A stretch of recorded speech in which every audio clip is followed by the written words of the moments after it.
भाजपचे ज्येष्ठ नेते आणि केंद्रीय मंत्री नितीन गडकरींनी त्यांच्याच पक्षातल्या नेत्यांना एक सल्ला दिलाय। हा सल्ला म्हणजे कार्यकर्त्यांकडे आणि निष्ठावंतांकडे लक्ष द्या। बाहेरून येणाऱ्यांना किंमत द्यायची आणि निष्ठावंतांना विसरून जायचं असं करू नका। एका कार्यक्रमात व्यासपीठावर चंद्रशेखर बावनकुळे बसलेले असतानाच गडकरींनी बावनकुळेंचं नाव घेऊन हा सल्ला दिलाय। गडकरींनी खास नागपुरी पदार्थांचा उल्लेख करत भाजपचे कान टोचलेत। कसे ते आपण पाहूयात।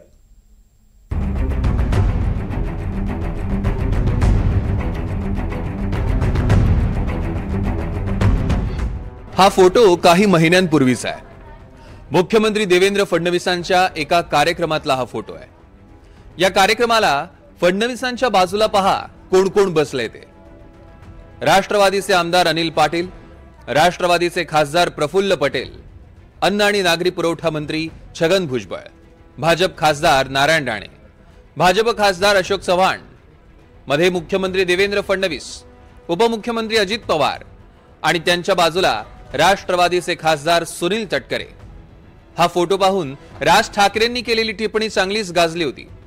राज ठाकरे म्हणाले होते, मी परवा दिवशी एक फोटो पाहिला, विलक्षण फोटो होता।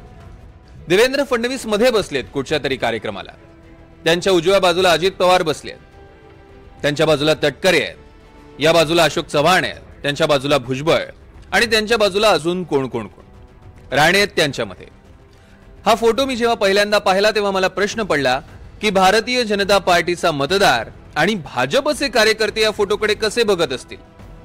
यांची लावली आपण आणि सत्तेवर आलो आणि हे आता आमची लावायला आले, म्हणजे काय चाललंय हे त्यांचं त्यांनाच कळत नसेल।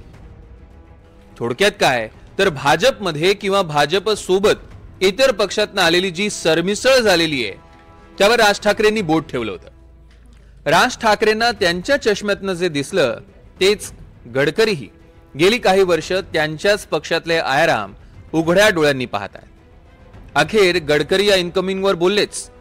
गडकरी म्हणाले, जोरदार इन्कमिंग सोबतच पक्षातल्या जुन्या कार्यकर्त्यांकडे लक्ष द्या, नाहीतर जेवढ्या जोरानं वाढले तेवढ्या जोरानं खाली आल्याशिवाय राहणार नाही। यावेळी मंचावर भाजपचे माजी प्रदेशाध्यक्ष चंद्रशेखर बावनकुळे उपस्थित होते। एका जुन्या कार्यकर्त्याबद्दल बोलताना गडकरी बावनकुळेंना म्हणाले, जुन्या कार्यकर्त्यांकडे लक्ष द्या, घर की मुर्गी दाल बराबर करू नका। या शहरामध्ये डॉक्टर पोद्दार सारखा एक अतिशय उत्तम प्रामाणिक चांगला कार्यकर्ता आहे। आता याचं दुःख आहे की बावनकुळे साहेब काही त्याच्यावर न्याय करत नाही। कारण असं आहे की चांगला माणूस असतो घर की मुर्गी दाल बराबर, त्यामुळे बाहेरचा चिकन मसाला सावजीचा चांगला लागतो। जरा जुन्या लोकांकडे लक्ष ठेवा। हे जोपासलेले कार्यकर्ते माझ्या का आता मी तर नाही आहे, तुम्ही नेतृत्व करता। जर या प्रामाणिक कार्यकर्त्याची तुम्ही कदर नाही केली तर जेवढ्या जोराने वरती चालल्या तेवढ्या जोराने खाली आल्याशिवाय राहणार नाही, हे तुम्ही लक्षात ठेवा। गडकरींनी भाजपला कानपिचक्या देताच ठाकरे सेनेलाही भाजपवर टीका करायला जोर आलाय। जे कालपर्यंत हाफ चड्डीवर संघाच्या घाणेरड्या शब्दात टीका करत होते, आज ती संघाच्या चड्ड्या घालून संचलनात सामील होताना जेव्हा पाहतो तेव्हा लोक हसतात, लोकांना गंमत वाटते, लोक त्याचा मजा घेतात। भारतीय जनता पक्षामध्ये आज त्यांच्या स्वतःचे असे 20% लोक आहेत आणि बाकी सगळे बाहेरून आलेले हौसे नवसे गवसे आहेत। त्याच्यामुळे नितीन गडकरी यांच्यासारख्या जुन्या जाणत्या भारतीय जनता पक्षाच्या नेत्यांची वेदना ही खरी आहे। बाळासाहेब ठाकरे यांनी तुमचे कान टोचलेले होते, जरा कान नीट चेक करून तपासा की बाळासाहेब ठाकरे यांनी काँग्रेसबद्दल काय भूमिका घेतली होती। नितीनजी गडकरी यांनी आम्हाला ज्या सूचना दिल्यात, आम्हाला जे मार्गदर्शन केलं ते आम्ही निश्चितपणे ऐकू आणि राष्ट्रीय स्वयंसेवक संघावर टीका करण्याचा अधिकार तुम्हाला नाही। संघाचे विचार जे आत्मसात करतात, जे स्वयंसेवक होतात, त्यांचा आम्हाला अभिमान आहे। तुम्ही हिंदुत्व सोडून इटलीची गुलामी करण्यात रममान आहात, त्याबद्दल थोडीशी लाज बाळगा।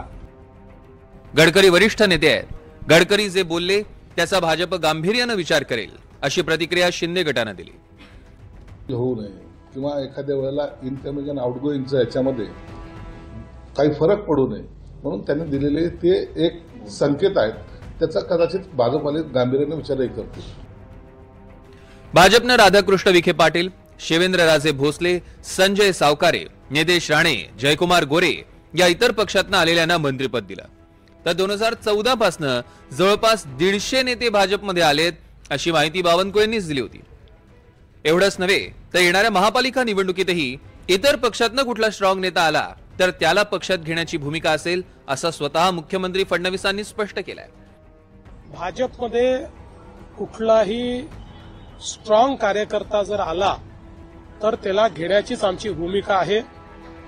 साधारणपणे भाजपमध्ये जे आमचे कार्यकर्ते आहेत ते लोकांना अकोमोडेट करतात, त्यामुळे भाजप मोठा झालेला आहे. एखाद्या वेळी एखाद्या ठिकाणी काही नाराजी पण येते, त्यावेळी आम्ही लोकांना समजवतो आणि ते समजतात. पार्टी विथ डिफरन्स म्हणणाऱ्या भाजपची ओळख गेल्या काही वर्षात बदलली आहे. निवडून येणारा तो आपला आणि सगळ्यात महत्वाचं काय तर निष्ठेपेक्षाही संख्याबळ असं भाजपचं धोरण झालेलं दिसतंय. त्यामुळेच गडकरींनी पक्षाला घरचा आहेर दिला असला तरी भाजप गडकरींचा सल्ला कितपत गांभीर्यानं घेईल याबद्दल शंकाच आहे. Bureau report, NDTV Marathi, Mumbai.